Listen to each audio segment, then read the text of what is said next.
ഒളിമ്പിക്സിൽ 2 മെഡൽ നേടിയ ഷൂട്ടിംഗ് താരം മനു ഭാക്കറിന്റെ പേരില്ലാതെ ഖേൽരത്ന പുരസ്കാരത്തിന് നാമനിർദ്ദേശം ചെയ്യപ്പെട്ടവരുടെ പട്ടിക. പുരസ്കാരത്തിന് അപേക്ഷിക്കാത്തതുകൊണ്ടാണ് പേരില്ലാത്തത് എന്നാണ് കേന്ദ്ര കായിക മന്ത്രാലയത്തിന്റെ വാദം. എന്നാൽ ഇക്കാര്യം കുടുംബം നിരാകരിക്കുകയാണ്.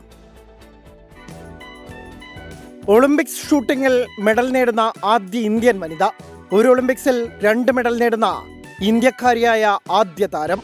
പാരീസ് ഒളിമ്പിക്സിലെ ഇരട്ട വെങ്കല നേട്ടത്തോടെ ചരിത്രത്തിൽ തിരുത്താനാവാത്ത റെക്കോർഡുകൾ തീർത്ത മനു ഭാക്കറിന് രാജ്യത്തിന്റെ പരമോന്നത കായിക ബഹുമതിക്ക് അർഹതയില്ലേ?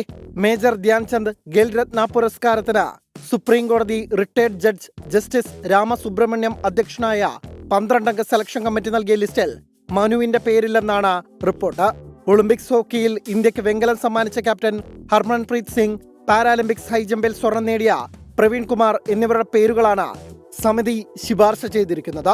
ഒളിമ്പിക്സും ലോകകപ്പും പോലെയുള്ള വലിയ ഇവന്റുകളിൽ മികച്ച പ്രകടനം കാഴ്ചവെക്കുന്ന താരങ്ങൾക്ക് പുരസ്കാരം നൽകുകയെന്നതാണ് സമീപകാല പതിവ്.